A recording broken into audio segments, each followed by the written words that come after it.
Welcome everybody to another Wealthi podcast. Today we are talking to Zach Zawalski. Zach is a friend and a client of mine. We've been working together for a little while. I wanted him to join us on this show for client conversations because I feel like many of you would share some of his experiences. We bought his first property together, and he put me through quite a unique investment experience. So Zach, thank you very much for joining us today. You're looking very professional. I normally don't see you wearing a shirt. So mate, thank you. Sometimes special occasions, it's worth just putting a bit of effort in. Well, thank you. I know that you're a busy man. Look, just to kick this all off, you and I, we met through mutual friends, and when you came to the party, you basically said, listen, I just want to buy an investment property. I don't know much about it. Let's just start from scratch. But you did have your own financial planner, and it seems like you do have a bit of a network of people around you. How did this whole investment property thing come to the table? And is this the sort of the way that you do business? Like, do you get, people around you? Yeah, so I guess first answer is it is. Probably comes from me naturally not being as, I guess, financially responsible as some people. I'm not the person that sits there that tracks every dollar they spend on a spreadsheet, that codes everything. And I basically just looked at that and went, hey, this isn't, just really natural to you. So the best thing to do is actually get people around you that know what they're doing and that can advise on that. And that way, I feel like I've got the right advice going through, and I'm not being completely irresponsible and stupid with my money. So it's kind of saving myself from myself in a little degree. And is it difficult for you to do that, to go and extend that trust to someone random? Because, you didn't know me from a bar of soap. What was it that allowed you to, build this network of advisors around you? Because it's very mature to say, hey, I don't know this, and I'm going to go trust someone, but then also to take that leap of faith in qualifying this advisor network around you.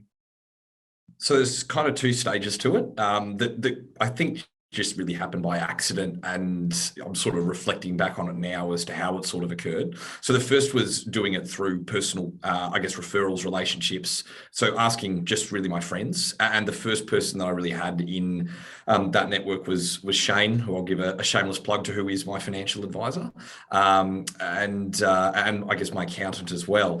And effectively, that was a personal referral that I got, someone that worked for them that I personally knew and trusted. So that was at least, I guess, enough to be able to start having those conversations. And then you're able to form an opinion, I think, fairly quickly about someone. If they, are acting with a bit of integrity, you can kind of feel if they're being very pushy or there's an agenda behind what they're doing. And then the second that, I guess, came in on the back end of was really putting two separate people in the room and asking them to come up with an outcome. And that way, Shane was basically just working personally with me. So when, I got all the figures and the, assessments that we were doing on the property from you, having Shane double check that and him going, yep, this looks good, and I think this is a reasonable forecast, was a really good way for me to be able to go, well, one, I know that, I'm not just missing something personally. And two, the thing that was probably most important is everything first go was, really what you said it was according to him. So then I was able to go, right, I can trust Tom because he's, doing what he's saying straight away. That's cool. So I like the fact that, you and I were going on this investment journey together. We were talking about a number of different markets. We identified what the investments could be. And what you're specifically talking to is the cash flow, the growth, the expenses, the nuts and bolts and the numbers. And you've taken this data and then given it to a financial planner and say, qualify all of this data, and do you think it's accurate? And you've basically then built up an opinion on me because you've had someone else double check it, like a third party that has nothing to do with what we're doing. Yeah, exactly. And the thing that we were doing alongside that is we weren't just looking at that property. We kind of had a few properties that we were considering.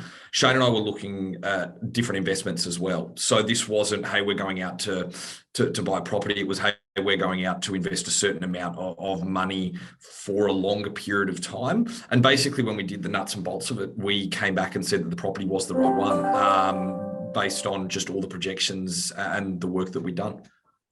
So in that, you're pretty an analytical guy, and you're very thorough in your approach and very diligent with how you sort of assess the information that comes to you.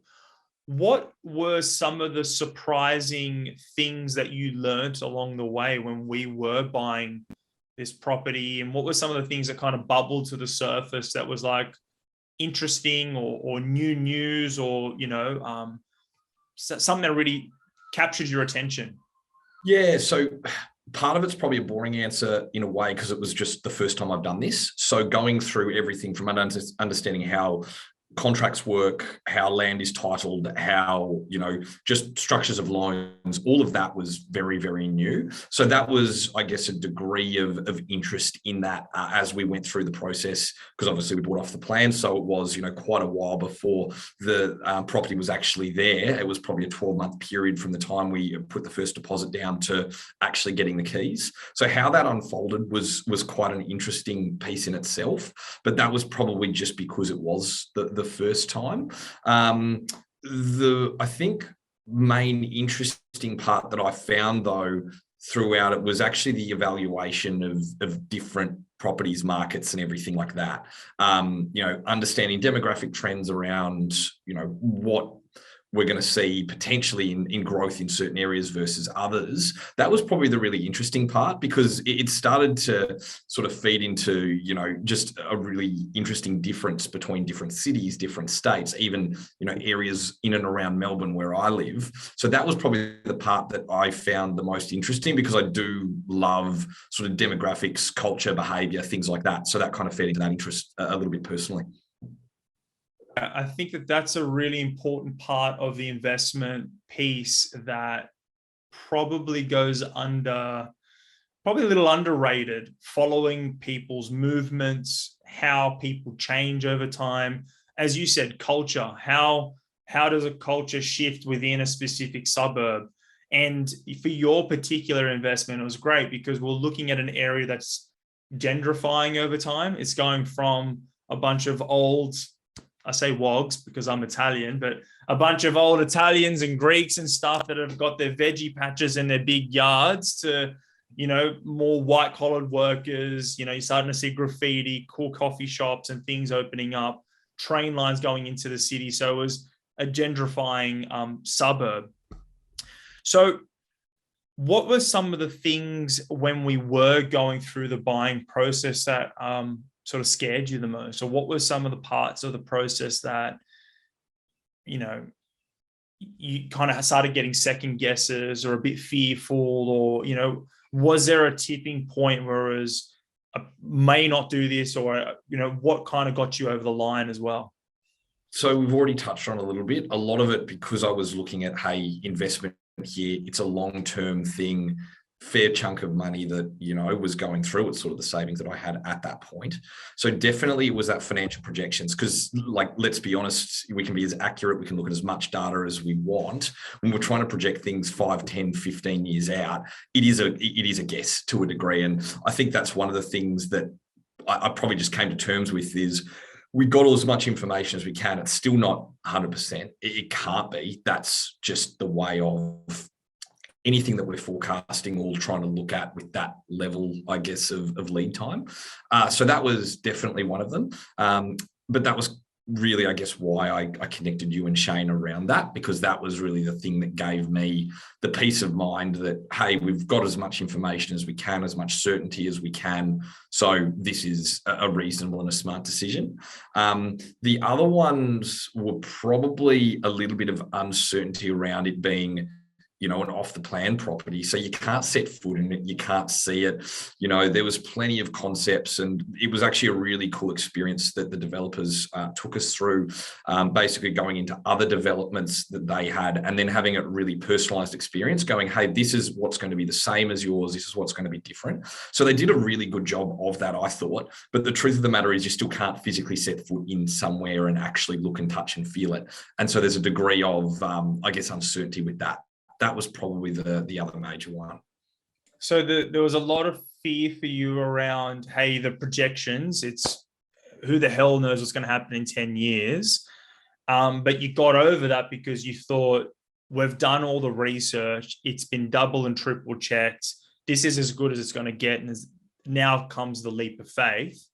And then the other thing for you was buying off the plan, the fact that you're literally looking at plans, CGIs, and you really don't know what you're going to get. But what gave you confidence was seeing the body of work that the developer had done in the past, and having that experience kind of gave you a bit of, assurance that things are going to be okay. Yeah. The other thing that was probably actually really good with that was working directly with you, because the truth is I'm one individual that may buy maybe a couple, but probably can safely assume one property for 30 years unless I sort of change it. So when I looked at that and went, well, if something goes wrong, how do you kind of rectify things and how do you do that? Working with Wealthi, you guys are obviously working with a lot of customers buying a lot of properties. So if I turned around and went, hey, Dom, I've got this pretty bad problem.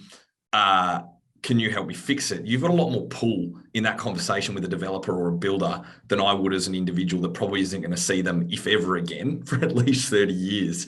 So I think that was something that for me was really good. But also, I think it's probably just being a little bit realistic about things.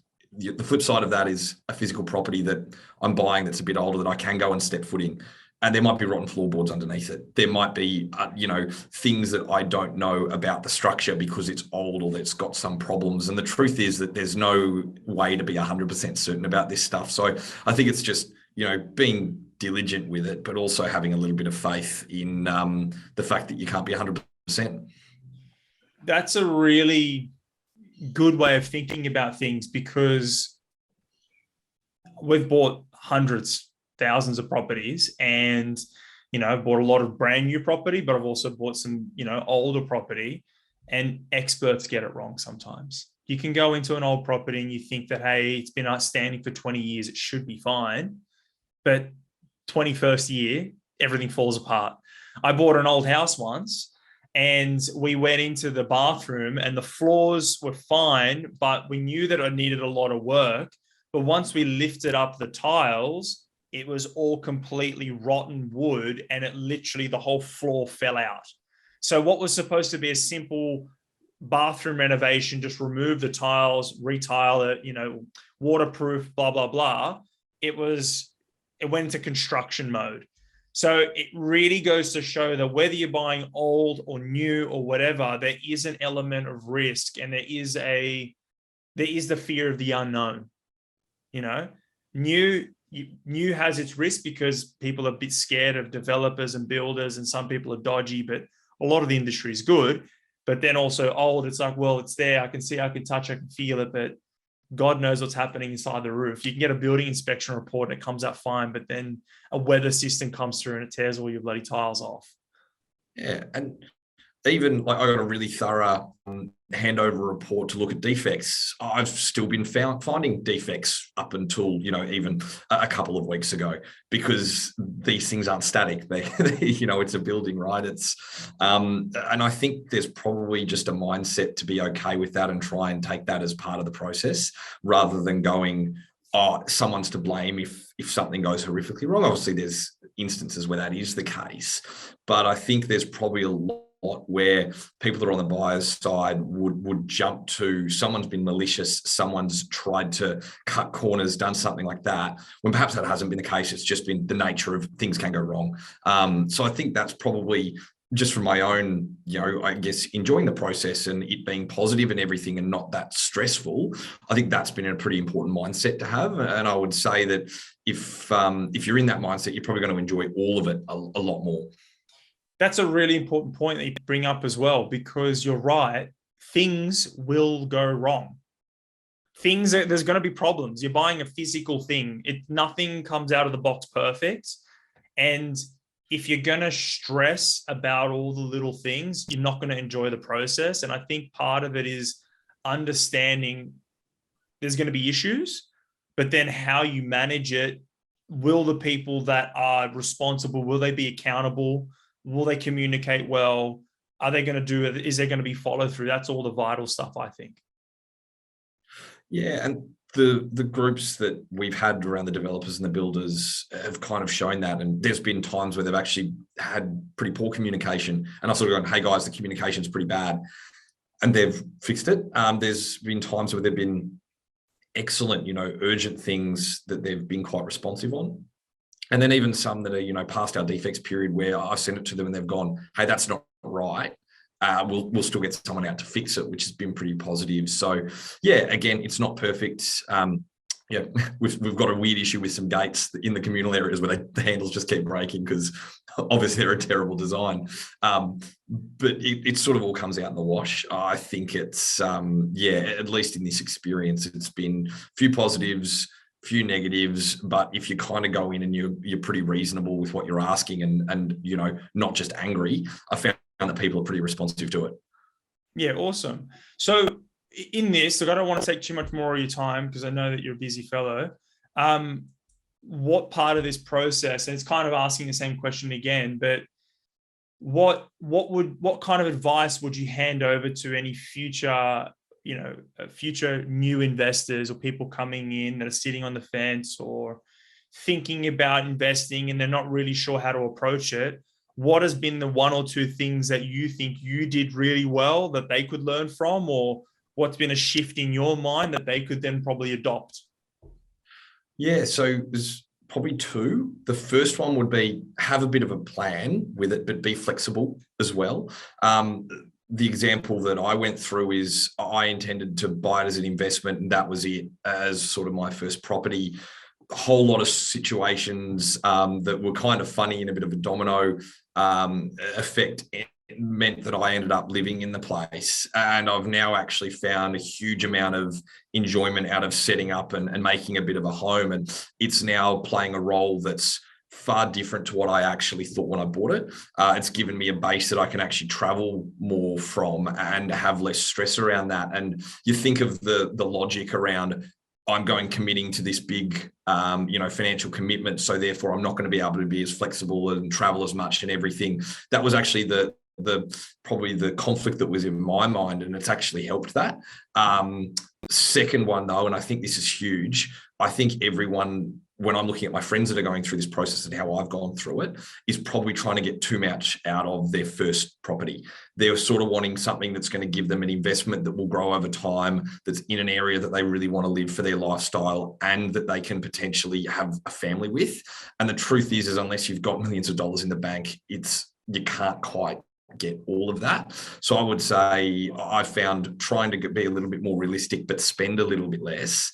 That's helped me massively because, from a lifestyle point of view, I'm a little bit further out than I perhaps thought. I've actually found ways around that. And if I ever need to get an Uber, just because I can't be bothered with whatever else, I can, because I haven't, gone, I guess, and leveraged myself up to the point where I've got literally no money, week to week. That's been quite big. So I reckon that's probably an important one, is don't think that any property is going to be a silver bullet. It's, it can't fill all those needs that obviously we would all love, but just can't quite get them the whole time. That's another great two pieces of advice. I love the flexibility, like going in, buying this investment, but doing it with an open mind, knowing that things can change along the road and kind of going with the flow and allowing yourself that freedom. But then also that last one's really, really important because there's so much emotional energy that goes into buying this first property. You're thinking about it for years and years. Friends, family, mom, everyone's got an idea about what it should be, could be. It's it's not going to tick all your boxes. No. It's a couple of your boxes. If it gets the majority, then you're good.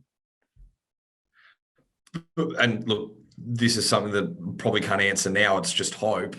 I would think that doing that and having a few boxes ticked means that next time I can probably tick a few more. That's right. That's exactly right. And it's a stepping stone. That's the critical part. I spoke over you. Sorry, what were you saying? Exactly that. Yeah, I think it's probably just that it is a little bit iterative and can be a stepping stone, and that's okay. And to be more open and realistic about that, I think would help. Yeah, the only thing I guess to counter that, as and you've already mentioned it, is it is emotional, so it's hard to do that. But if you can, I think then it probably means that you're more satisfied, there's less stress, and it's probably in the long run going to be closer to that goal anyway. And I like that other part because I think very similarly to you, the way that I like to invest with people is not to overextend myself. I don't like to go and, the old saying, bite off more than you can chew and chew like fuck. Because when it comes to money, it can be very stressful. It can cause a lot of pain and it causes, not sleep properly. And you don't need that kind of financial stress in your life. So if you're buying within your means, then everything else is okay. But if you overextend yourself, then everything else can be terrible. It's funny, like we've got a real obsession with property in Australia. The great Australian dream, you own your own home, that's how you retire. There is this narrative that our culture teaches us about that.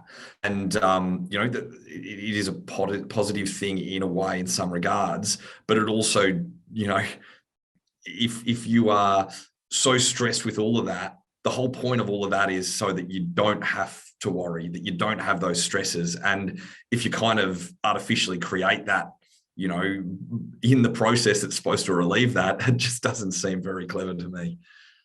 Yeah, the buying the asset's supposed to relieve all the stress and create this sense of freedom, not chain yourself to stress and anxiety to get this thing. It doesn't make sense.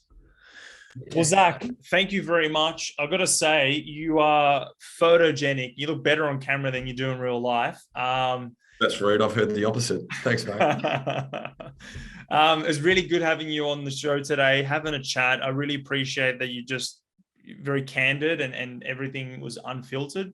So thank you. Any parting words before we tick off? No, I'd probably say I didn't realize this at the time, but in talking to you, having that financial advisor and you, and in some ways working together, in some ways pitting you guys against each other, and that bit of a network, it is apparently quite a unique thing. And there's not a lot of people that have done that, from a lot of people that I've spoken to since doing this and kind of just going through this kind of discussion. So if any of, I guess the people that you're working with or that are listening to this do want more details on that, happy to, provide any follow-ups or anything with that as well. Because, if it does help and it's a good way to do it that other people don't know about, then it's worth sharing. Awesome. Thank you very much, mate. For all of you out there, I hope you've got lots of valuable points out of this and something helped and stuck with you. Let us know if you've got any questions or if one part or another resonated. But otherwise, happy investing. We'll catch you all later.